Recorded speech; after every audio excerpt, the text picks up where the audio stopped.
नमस्कार साथियों। सिंह राशि के लिए साल का पहला महीना कैसा रहेगा, जनवरी, उसी बारे में है ये वीडियो। जनवरी का राशिफल। देखिए, हमारे शास्त्रों में ना कई जगह ऐसा आता है कि होनी है तो होनी है, मतलब उसको टाला ही नहीं जा सकता। एक आध जगह ऐसा भी आता है कि उसको टाला जा सकता है मंत्रों से, आशीर्वाद से, अच्छे कर्म से। जैसे कि मार्कंडेय ऋषि जो हैं, उनकी आयु कम थी और फिर बाद में वो दीर्घजीवी हो गए या अमरजीवी हो गए।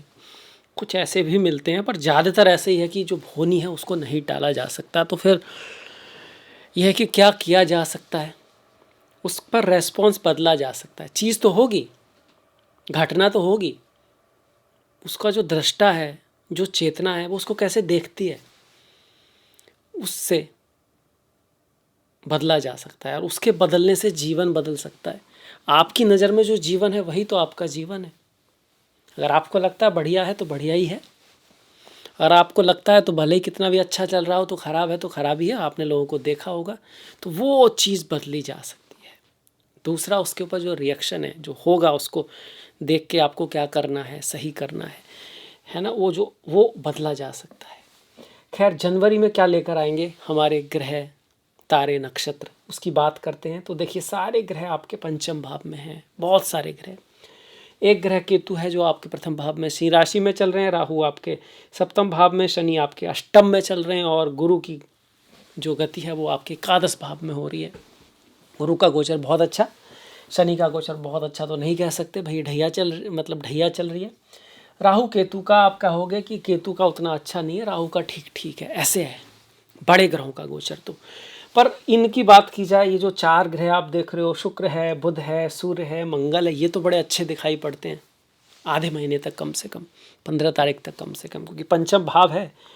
पंचम भाव पूर्व पुण्य का भाव होता है। पंचम भाव हमारे इन्वेस्टमेंट का होता है। हम जो अपनी तरफ से प्रयास करते हैं, कुछ इन्वेस्ट करते हैं, कुछ करते हैं, कुछ क्रिएट करते हैं। जैसे संतान हमारा एक है ना, संतान हम क्रिएट करते हैं, पूर्व पुण्य से हमको प्राप्त होती है, ये भी है। अब इसमें बैठे हैं शुक्र, बुध, सूर्य, मंगल। तो ये ग्रहों की जो स्थिति आपके लिए क्या लेकर आएगी, चाहे वो आपका करियर है, मैरिज लाइफ है, स्वास्थ्य है, बिजनेस है, इस पे बात करते हैं। और कुछ रेमेडी होगी तो उसको भी देखेंगे। देखिए, बुध यहाँ पर आए, सूर्य यहाँ पर आए, शुक्र यहाँ पर, मंगल यहाँ पर। इसमें से सूर्य आपके लिए सबसे महत्वपूर्ण है, क्योंकि सूर्य तो आप ही हो। सूर्य तो आदित्य हैं, सूर्य तो सूर्य देव हैं जो सिंह राशि के स्वामी हैं। उनका पंचम भाव में होना 14 तारीख तक इस बात को कहता है कि संतान से संबंधित, एजुकेशन से संबंधित, स्टॉक मार्केट से संबंधित इश्यूज़ आपकी लाइफ में आएंगे और उनमें सफलता मिलने का चांस भी है। संतान हो सकती है, स्टॉक वगैरह में किसी चीज़ से आपको लाभ हो सकता है जहाँ आपने ऑलरेडी पैसा लगा चुका है। एजुकेशन से संबंधित चीज़ों में भी सफलता मिल सकती है। आपको एग्ज़ाम देने वाले हैं, उसका रिजल्ट आने वाला है, या कोई इंटरव्यू वगैरह देने वाले हैं, या आप किसी को गाइड करते हैं, तो 14 तारीख तक उसमें पॉजिटिव रिजल्ट आने की संभावना है। सूर्य का गोचर पंचम भाव में है, साथ में मंगल भी बैठे हैं जो भाग्य के स्वामी हैं। तो एक राजयोग भी बन गया पंचम भाव में, जो सूर्य का ही भाव है। सूर्य की यहाँ पर कहिए शक्ति है, ये कह सकते हैं। भाव तो ये गुरु का है, और गुरु इसको देख भी रहे हैं। तो इस भाव को गुरु देखकर इसकी रक्षा भी कर रहे हैं। तो इनहेरिटेंस के मामले में भी आपको लाभ हो सकता है, स्टॉक मार्केट के मामले में आपको अच्छा रिजल्ट दे सकता है। वहीं सूर्य के बाद यहाँ शुक्र बैठे हुए हैं। शुक्र, अगर हम शुक्र की बात करें तो शुक्र आपके चार्ट में दसम भाव के स्वामी हैं और तृतीय भाव के स्वामी हैं।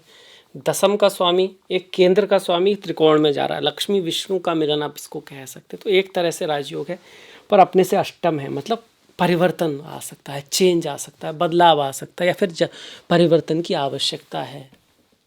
अगर आपको अपग्रेड होना है, आपको प्रमोशन पाना है, आप चाहते हो आपको थोड़ा फेम, नेम आदि मिले, तो आपको परिवर्तन की आवश्यकता, अपने अंदर किसी चेंज की आवश्यकता है, कुछ नई चीज़ सीखने की आवश्यकता है अपने काम में। जो हो सकता है नई आई हो, या कोई ऐसी स्किल हो जो आपको लगता है कि सीखनी चाहिए पर आप उसको टालते जा रहे हो। तो इस चीज़ को ग्रह एक तरह से इशारा कर रहे हैं शुक्र के रूप में। पर शुक्र का खुद यहाँ पर आना प्रेम आदि के लिए अच्छा है, और मंगल शुक्र के अग्नि वाले इफेक्ट को कम करेगा, क्योंकि मंगल और सूर्य जो यहाँ हैं पंचम भाव में, गुस्सा, क्रोध आदि बढ़ा सकते हैं। प्रेम में, वाणी में, रिश्तों में कटुता आदि को बढ़ा सकते हैं, जल्दबाजी आपके मन में ला सकते हैं। गुस्सा वगैरह पे कंट्रोल करके इस महीने रखना है, खास करके 15 तारीख तक। क्योंकि ये ऐसे तो 14 तारीख को सूर्य यहाँ पर चले जाएंगे आपके, 13 तारीख को शुक्र यहाँ पर चले जाएंगे, पर फिर भी 15 तारीख तक आपको ध्यान रखना है, क्योंकि मंगल फिर जो है 16 तारीख को जाएंगे। तो 16 तारीख तक कहिएगा, गुस्से आदि क्रोध आदि का हमको ध्यान रखना है। पंचम भाव क्योंकि हमारी बुद्धि है, पंचम भाव हमारे दूर देखने की दृष्टि है, और जब क्रोध आता है तो हम दूर नहीं देख पाते, दूरदृष्टि खत्म हो जाती है हमारी क्रोध में, गुस्से में, जल्दबाजी में। इसीलिए ये ग्रह यहाँ पर अपनी राशि में भी हों तो बहुत बढ़िया नहीं मानते, क्योंकि क्रोध वाले अग्नि वाले ग्रह हैं, दूरदृष्टि वाले ग्रह, इनको हम नहीं कह सकते जब तक कि गुरु ना देख रहे हो। गुरु देख रहे हैं तो एक अच्छी बात होगी, पर फिर भी ख्याल रखना है, फिर भी ख्याल रखना है।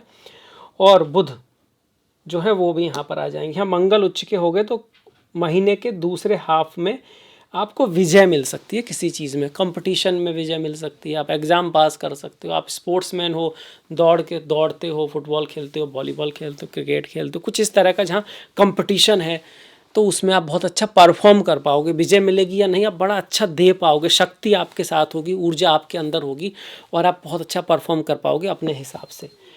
वहीं गुरु का जो गोचर चल रहा है वो वक्री चल रहा है। ऐसे में गुरु का वक्री होने का मतलब ये है कि ऐसे तो शादी विवाह के योग भी बने हुए हैं, मैरिज के योग भी बने हुए हैं, संतान के योग भी बने हुए हैं, पर चीज़ें डिले होके होंगी, देर से होंगी। इस समय में चीज़ें थोड़ा 1-2 बार में ना टल सकती हैं, होते होते रह जाए और फिर जाके जनवरी के बाद हों चीज़ें, ये पॉसिबिलिटी गुरु यहाँ बना के बैठे हुए हैं। 1 2 3 4 5 बड़े भाई बड़े बहन सीनियर्स के सपोर्ट के भाव में बैठे हैं बकरी, और जो अपने से छोटे होते हैं, साथ वाले होते हैं, जिनके थ्रू हम काम करा सकते हैं, वो उसको भी देख रहे हैं, पंचम भाव को भी देख रहे हैं, सप्तम भाव को भी देख रहे हैं, तो चीज़ों को डिले कराएंगे। वहीं पुरानी चीज़ों से, पुराने संपर्क से, पुराने लोगों से, पुरानी प्रयासों में सफलता के योग भी गुरु बना के बैठे हुए एकादश भाव में। एकादश भाव में गुरु का गोचर बहुत हद तक पॉजिटिव है, यही एक गोचर है जो आपके लिए बहुत पॉजिटिव है यहाँ पे।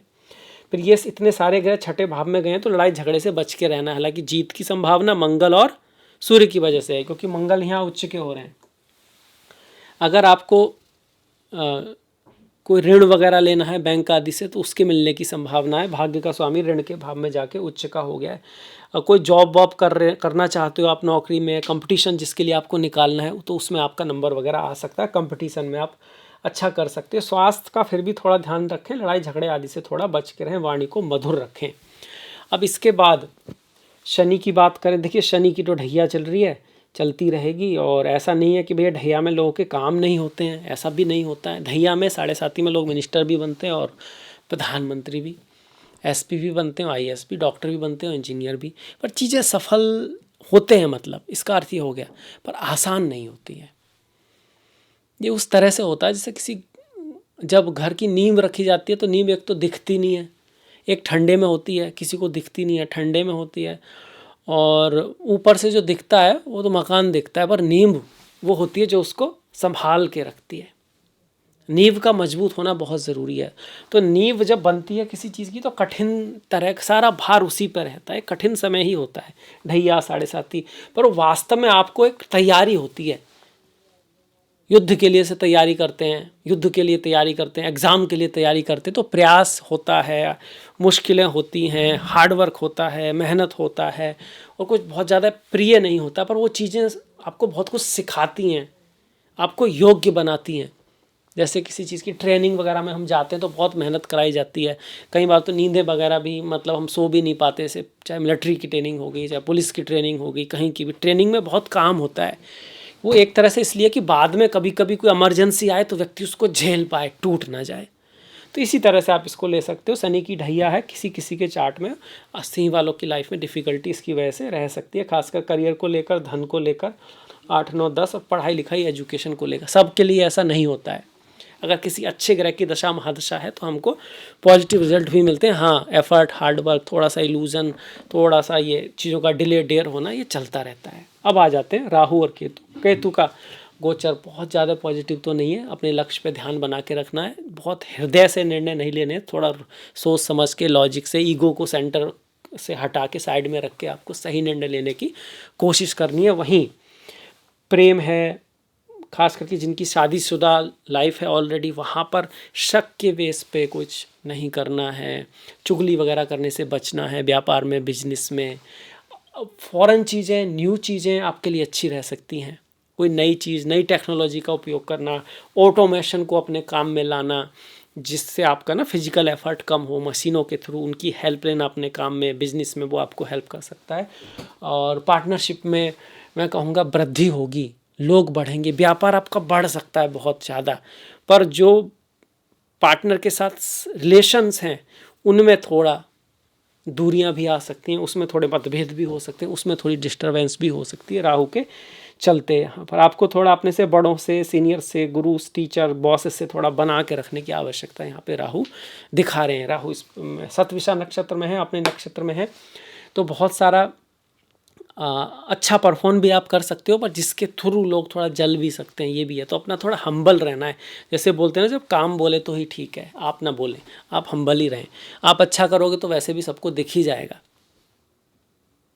इस बात का थोड़ा सा ध्यान रखें और अपने आसपास ऑनेस्ट लोग हों जो आपको सही एडवाइस दे सकें।